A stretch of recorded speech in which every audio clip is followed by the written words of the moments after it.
Good afternoon students. हमारे पास आज का जो टॉपिक है वो क्वेश्चन नंबर 5 है। Classify each of the following as a homogeneous और हेटेरोजीनियस मिक्सचर।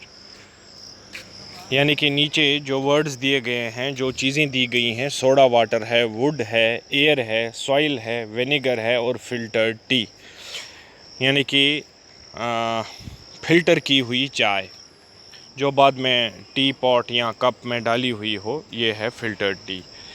तो इन चीज़ों को हमें बताना है ये होमोजीनियस मिक्सचर है या फिर हेटेरोजीनियस मिक्सचर है। सोडा वाटर जो है पहला, वो आएगा होमोजीनियस मिक्सचर, क्योंकि उसके अंदर जो क्वांटिटी भरी हुई है, मटेरियल भरा हुआ है, वो एक ही टाइम पे किया हुआ ओरिजिन है। इसी तरह वुड है हेटेरोजीनियस मिक्सचर, क्योंकि जो लकड़ी है, वुड है, ये अलग अलग किस्म का होता है।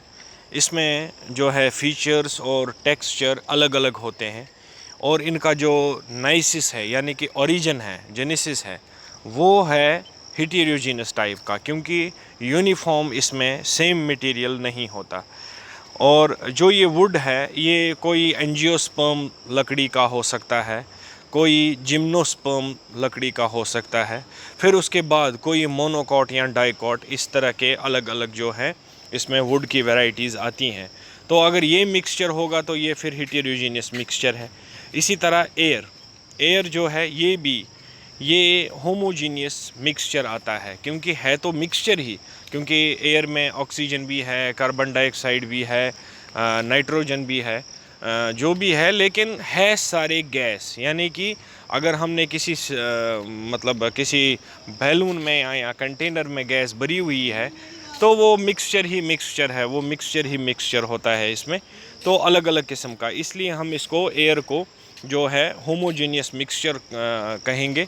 क्योंकि कहना चाहिए था इसको हेटेरोजीनियस मिक्सचर, क्योंकि अलग अलग गैसेस है, लेकिन अलग अलग वो जो है वो भी गैस ही है, इसलिए वो जो मटेरियल इसमें आता है वो गैसियस मटेरियल ही आता है, इसलिए हम इसको होमोजीनियस मटेरियल ही कहते हैं। इसके बाद सॉइल हम हेटेरोजीनियस मिक्सचर कहेंगे, क्योंकि डिफरेंट जेनेसिस है, डिफरेंट ओरिजिन है, सॉइल के अलग अलग लेयर्स हैं, अलग तरीके से बनती हैं। तो किसी जगह रेड सॉइल होता है, किसी जगह ब्लैक सॉइल होता है, किसी जगह जो है वेजिटेशन होती है, तो ये रॉक टाइप का अलग अलग टेक्सचर होता है, इसलिए हम इसको हेटेरोजीनियस मिक्सचर में ला सकते हैं। उसके बाद विनेगर और फिल्टर्ड टी, ये दोनों आते हैं होमोजीनियस मिक्सचर में, क्योंकि विनेगर जो है वो एसिटिक एसिड है, वो होमोजीनियस मिक्सचर है। तो फिल्टर्ड टी, चाय जो फ़िल्टर की हुई है वो चाय, वो भी इसी में होमोजेनियस मिक्सचर में ही आएगा। इसके बाद question number 6, how would you confirm that a colourless liquid given to you is a pure water. आप ये कंफर्म कैसे करेंगे कि आपको अगर एक कलरलेस यानी कि बिना रंग का कोई लिक्विड दिया हुआ है आपको, वो प्योर वाटर है या नहीं, ये आप कैसे डिसाइड कर सकते हैं। तो उसके लिए हमें क्या करना है, determine the boiling point of the given liquid. जो गिवन लिक्विड है उसका बॉइलिंग पॉइंट देखना है, यानी कि उसको गर्म करने के लिए रख दो। अगर वो बॉइलिंग करता है 100 डिग्री सेल्सियस पे, जो कि 1 एटमॉस्फेयर प्रेशर के बराबर है, अगर वो 100 डिग्री सेल्सियस पे बॉईल करने लगता है तो वो प्योर वाटर है। और अगर उसका बॉइलिंग पॉइंट जो है 100 डिग्री सेल्सियस से ज़्यादा जो है टेम्परेचर बढ़े, तो उसके बाद बॉईल करना लगे, इट मीन्स वो प्योर लिक्विड नहीं है, प्योर सब्सटेंस नहीं है, उसमें कुछ और भी मिक्सचर है, जिसके लिए बॉइलिंग पॉइंट जो है वो ज़्यादा टेम्परेचर का चाहिए, तब जा कर के उसमें उबाल आएगा, बॉईल करने लगेगा, तो वो फिर इम्प्योर वाटर है। क्योंकि प्योर वाटर वही है जिसमें बॉइलिंग में 100 डिग्री सेल्सियस का ही टेम्परेचर चाहिए, उससे ज़्यादा नहीं। ठीक। इसी तरह क्वेश्चन नंबर 7, कुछ चीज़ें फॉलोइंग मटेरियल जो कि दिया है वो प्योर सब्सटेंस में कौन कौन सा आता है।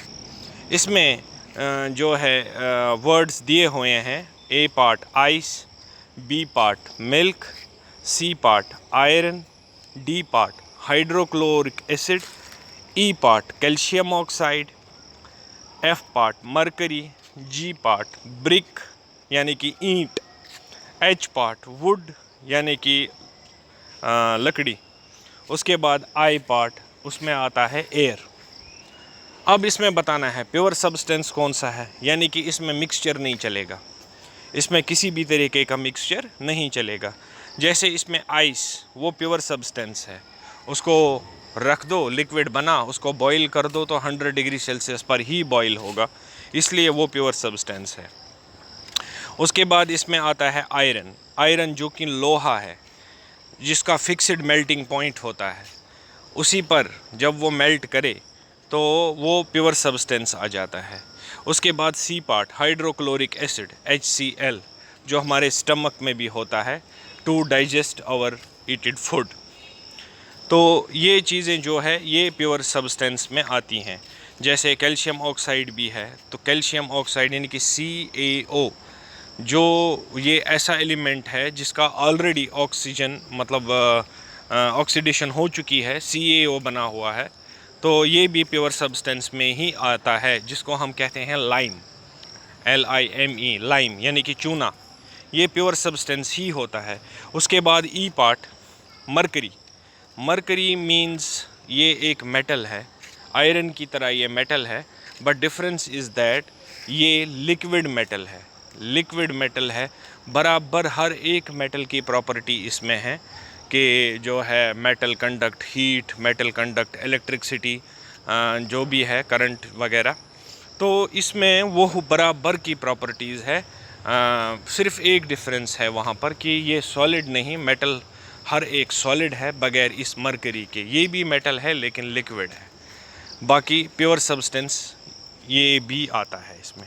Okay students, with this today's topic is ended.